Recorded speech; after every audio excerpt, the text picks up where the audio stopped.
Tapi untuk secara keseluruhan itu sama yang seperti aku sebutkan tadi, dan GPA-nya IPK-nya terakhir itu 2,8, IPK paling rendah kalau yang prestasi itu kan 3,3. Nah, itu kalau yang pemberdayaan tuh kalau nggak salah tuh 2,8 atau 3 gitu. Lebih rendah sih itunya IPK-nya, minimal IPK-nya.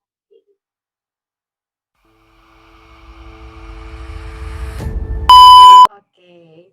Nah, sih ada berapa tahapan sih Paragon Scholarship itu? 2 atau lebih dari 2? Hmm, ada berkas, habis itu setelah berkas itu kan nanti seleksinya itu kalau nggak salah kemarin itu pertengahan Oktober itu terakhir. Aku ingat banget kalau nggak salah 18 Oktober itu terakhir. Habis itu di November itu ada kalau berkas lolos itu ke tahap seleksi online assessment. Nah, di situ kita dikasih link dari Paragon. Linknya itu apa ya, isinya itu aplikasi dari Paragon. Jadi Paragon mempunyai aplikasi sendiri untuk online assessment ini gitu. Habis itu setelah online assessment pada hari yang sama itu ada essay. Di situ essay kita tulis di HVS gitu tentang kenal diri kita, tapi kita tulis di HVS gitu. Habis itu tahap 2-nya. Nah, di hari yang bersamaan itu, tahap 2 selesai, langsung pengumuman.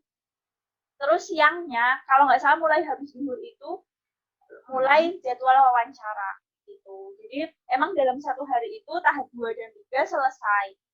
Tinggal nunggu yang tahap udah selesai 3 tahap. Habis itu selesai pengumuman. Pengumumannya itu Januari kalau nggak salah, itu pas aku PKL. Ingat banget itu. Oke. Nah, kan itu tahapan antara yang uh, prestasi dan pemberdayaan itu sama sih, 3 tahap itu. Iya, setahu Sama. aku juga sama. Soalnya kita waktu tahap 2 dan tahap 3 itu kita digabungin gitu loh di auditorium FPIK waktu itu. Jadi satu, jadi tesnya tuh bareng-bareng kayak gitu di situ. Kayak gitu. Tapi nanti Oh, kan ada kuota sendiri-sendiri, ada prestasi itu. Kalau di tahun aku kemarin itu kalau nggak salah ada 9 atau 10 gitu di prestasi. Terus yang di pemberdayaan itu juga ada 10. Ada 10. Jadi emang per univ tuh ada kuotanya sendiri-sendiri kayak gitu. Tapi secara keseluruhan untuk uh, tesnya, online assessment dan lain-lain itu barengan. oke. Nah, tadi kan untuk yang tahap 2 dan wawancaranya itu Arsy di FPIK Undip ya? Iya, di Apakah auditorium FPIK. Paragon Scholarship itu hanya univ tertentu aja atau semua univ itu bisa daftar ke Paragon sih? Oh, jadi kalau Paragon sendiri itu ada beberapa univ yang emang kayak kerjasama gitu loh. Jadi univ tertentu aja, ada 7 univ kalau nggak salah, ada UNIF, UI, IPB, ITB, UB, UGM, sama yang satu apa ya? Aku lupa yang satu apa gitu. Ada pokoknya, ada 7 univ itu kalau nggak salah. Oke, berarti kalau Undip nanti soalnya seleksinya di Undip dan Uh, dari pihak wawancaranya nanti yang datang ke Undip itu ya untuk seleksi calon penerima beasiswanya. Nah, tadi kan kalau tidak salah ada yang esai ya sih, yang esai pada saat tahap kedua dan tahap pertama itu ada esainya juga sih. Nah, Mas, ya. bedanya yang esai berkas dan esai pada tahap kedua itu apa sih? Maksud aku tuh tahap pertama kan esai kita ngarang gitu toh. Nah, yang tahap kedua itu soal isei, Hmm. soal isei. Oh, soal Jadi, isei berarti. jadi misal nomor Oke, satu, oke. kenal Aku ya. kenalkanlah dirimu kayak gitu. Apa kelebihanmu kayak gitu. Kita Mm-mm. tulis kayak gitu. Kayak gitu sih. Oh, iya, iya. Aku tadi nangkepnya, oh berarti esainya ada 2. Oh ternyata Oh, yang tahap keduanya tuh ngisi soal gitu lah iya, ya. soal isei gitu. Soal isai. Oke.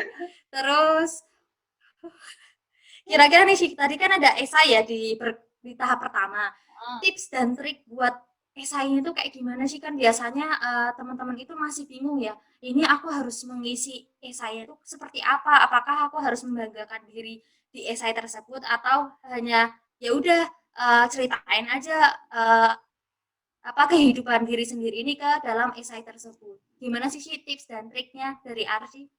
Oke, kalau essay sendiri yang pertama kan pasti EYD-nya ya. Kalau bikin essay kan ada ejaan yang pokoknya jadi bahasa Indonesianya gitulah kata-katanya. Itu yang pertama, itu formalnya. Terus yang kedua menurut aku kalau kita bikin essay, apalagi itu essay-nya kan kontribusi kita gitu. Jadi kita uh, ungkapin aja apa kontribusi kita ke negeri, ke Indonesia kayak gitu. Jadi diri sendiri aja, jangan melebih-lebihkan soalnya soalnya tuh nanti waktu wawancara, nah itu tuh juga ditanyain isi kamu isinya apa kayak gitu. Ketika kita di tahap pertama isinya kita melebih-lebihkan, kan itu contoh nggak real ya.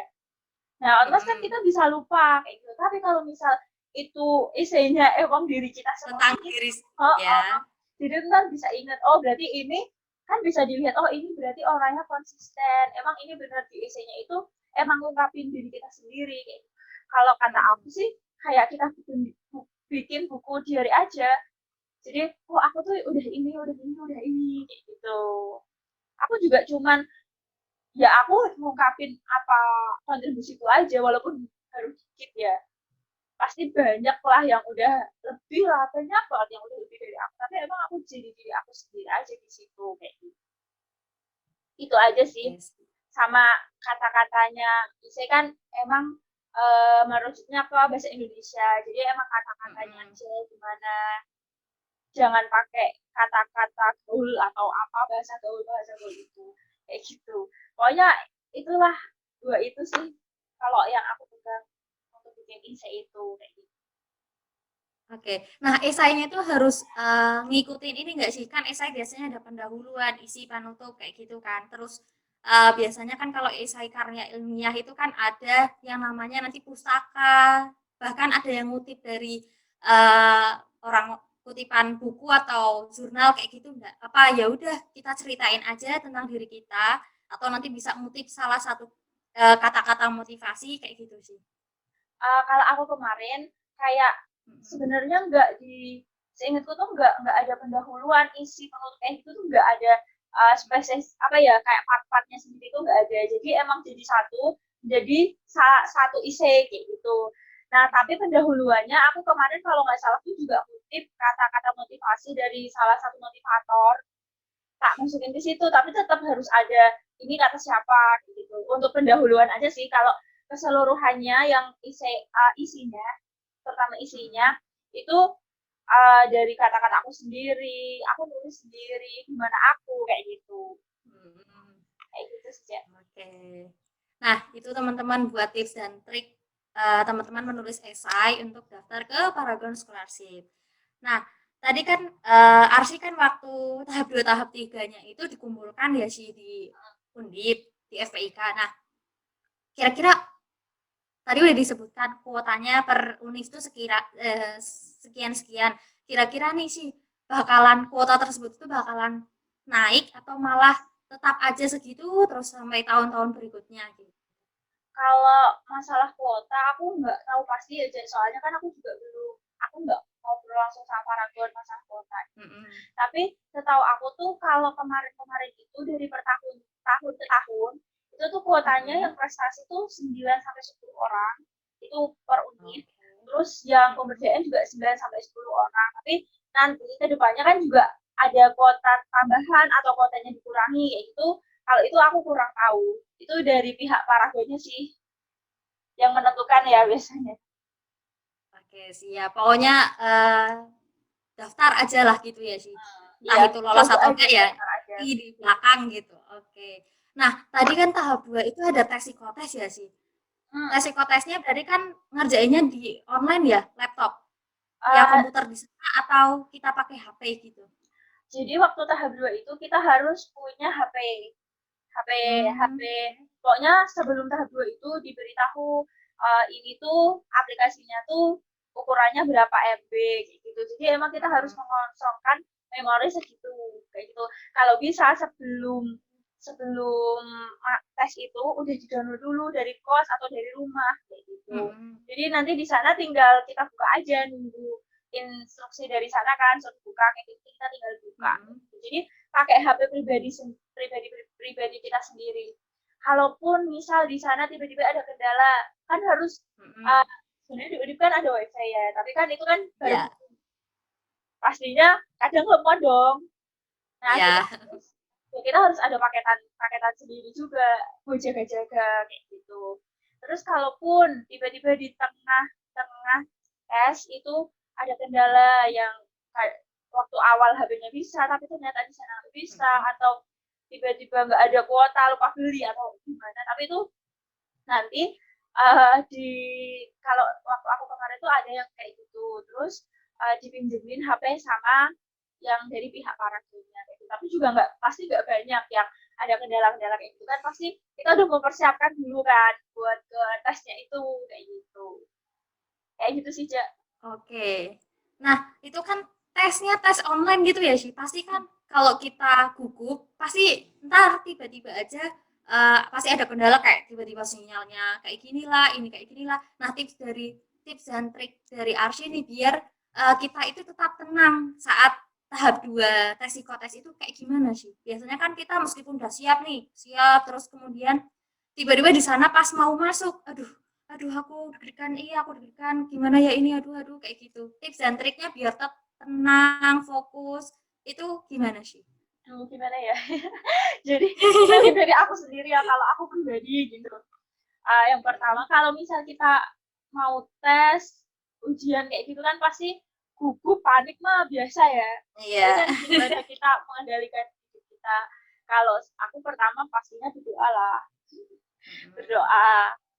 Terus yang kedua itu persiapkan sedetail-detailnya. Masalah teknis, masalah non teknis, contoh aja kuota tadi. Kalau misal kuotanya tiba-tiba habis, tadi kuota, cek aja kuotanya. Aku waktu itu ngecek si kuota aku, masih berapa ya kuota aku kayak gitu. Coba aja kalau misal dari kos, ternyata kuotanya masih sampai sana, kuotanya habis kayak gitu kan.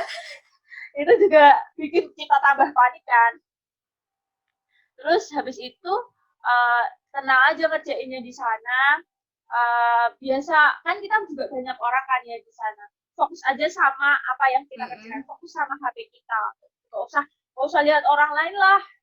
Ya udah fokus aja kerjain, dibaca yang teliti, dan kalau bisa di manage waktunya, soalnya itu kan waktunya juga nggak banyak ya, sedangkan kita harus mengerjakan 60 soal kalau nggak salah.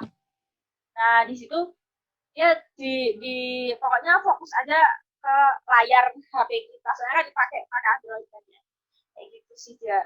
Sama berdoa, kalau berdoa tuh udah pasrahin aja sama yang di atas.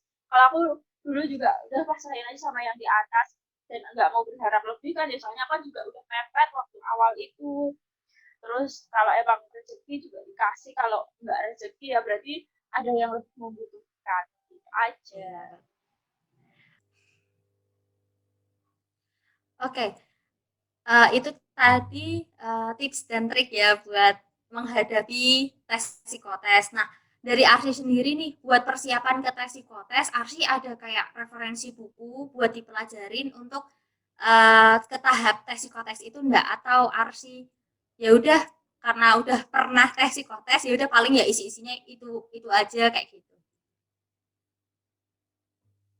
Oke, jadi waktu tes psikotes tuh aku sebenarnya tuh nggak tahu kalau itu tes psikotes, soalnya kan dibilangnya kan online assessment ya. Jujur nih, aku nggak tahu yang di itu tuh online assessment, kan aku juga nggak tahu gimana online assessmentnya Paragon. Nah, aku nggak belajar apa-apa sih, tapi waktu itu kalau aku boleh cerita, di situ tuh sebenarnya soalnya itu ya soal wajar aja, wajar sih kok bisa kita nalar gitu loh. Kita tuh nggak usah belajar, bisa kita nalar kayak gitu. Soalnya di situ tuh ada misal nih, ada soal, ada 5 gambar. Nah, 5 gambar mana yang beda kayak gitu. kan pasti kan kita udah tahu lah ya. Habis itu ada angka kayak deretan dari deretan bilangan. Terus ini mengikuti pola apa, mengikuti pola mana, kayak gitu. Jadi menurut aku sih manajemen waktunya sih di situ. Kita diuji di manajemen waktunya. Dengan soal yang segitu bisa mengerjakan dengan waktu yang emang sangat singkat. Gitu sih. Oke, jadi gitu buat tahap 2-nya. Kemudian nih, kan tadi ada tahap terakhir itu ada tes wawancara. Pas boleh diceritain nih sih pas wawancara kamu kayak gimana? Terus pada saat ketemu berapa pewawancaranya, siapa aja, apakah ada dari petinggi Undip yang mewawancarai kamu? Terus tadi kan kalau tidak salah tahap 2 langsung tahap wawancara ya. Nah, itu bisa diceritain tuh sih dari tahap 2 ke tahap 3 itu pengumumannya kayak gimana, terus sesi-sesi wawancaranya kayak gimana? Oke. Jadi waktu wawancara itu itu tuh dijadwal dulu setelah tahap 2 itu dijadwal. Berarti ada yang jam 1 sampai jam segini berapa orang, jam segini berapa orang, kayak gitu. Jadi kalau boleh cerita waktu itu yang kalau di Paragon sendiri itu yang wawancara itu kalau nggak salah HSD-nya. Jadi emang masih muda-muda kayak gitu. Kayak enak lah diajak ngobrol. Kalau dari Undip sendiri nggak ada, jadi emang pure dari Paragonnya. Gitu. Terus tips aku sih ya, aku tuh juga sebenarnya awalnya tuh juga ragu kan. Apa aku bisa keterima kayak gitu. Soalnya kan aku juga sertifikatnya aku dikit, kontribusi buat negeri itu juga dikit, modal nekat sih awalnya ya. Habis itu waktu wawancara itu pertama biasa yang ditanyain itu kenal diri kamu, biasalah kita kenalin diri kayak gitu. Habis itu yang kedua itu ditanya juga tentang isinya. Jadi nah di situ kayaknya itu di situ tuh menguji, menurut aku sih di situ menguji kekonsistenan kita ketika di tahap awal. Mereka kan punya filenya tuh isinya apa aja, tuangin di situ. Sedangkan waktu wawancara ya berarti kamu harus ceritanya tuh sesuai isinya itu kayak gitu. Iya. Itu. Habis itu ditanya juga organisasi di kampus. Itu ditanya. Terus kesibukan kamu di kampus kayak gitu itu ditanya. Terus keseharian kamu juga ditanya. Habis itu tentang itu juga jadi tuh waktu di serangkaian dari program Paragon Scholarship ini itu ada namanya social impact. Jadi ketika kita sudah dapat development skill, udah dapat webinar, udah dapat materi tentang development skill, itu nanti ada social impact. Nah, di situ kita ngadain kegiatan sosial buat masyarakat gitulah. Kayak gitu. Nah, di situ nanti waktu wawancara itu juga ditanyain kira-kira kamu social impact-nya tuh kamu pengen apa? Di situ aku tuh waktu itu juga bingung banget kan, pengen apa ya, ini yang terbarukan tuh apa gitu. Udah jawab aja yang terbarukan. Aku waktu itu sebenarnya aku tuh pengen kayak memanfaatkan sumber daya yang ada di suatu desa, di desa tertentu, menjadi olahan yang emang itu bisa buat bisa dijual buat naikin ekonomi di desa itu, adalah seperti itu. Tapi kan kenyataannya waktu kita kan ini lagi pandemi ya, jadi kan nggak bisa. Jadi kemarin social impact-nya akhirnya kita cuma ngadain webinar tentang kesehatan mental dan tentang ekonomi masa pandemi kayak gitu. Itu yang ditanyain juga. Habis itu udah kayaknya cuma itu, sama biasalah CV kita, pendidikan dan lain-lain, terus pernah ikut apa kayak gitu, itu ditanyain tentang diri kita sendiri aja. Nah, ini nih tips dari aku, kan nanti kan kalau udah selesai wawancara itu kan ada pasti reviewernya itu bilang ada yang mau ditanyain. Nah, sebisa mungkin kita tuh dua arah gitu loh, jadi emang aku dari beliaunya nanya ke aku juga nanti kalau ada yang nanya aku juga nanya ke dia kayak gitu. Kayak gitu. Nah, habis itu waktu itu aku tuh nanya, jadi itu biar emang komunikatif dua arah kayak gitu.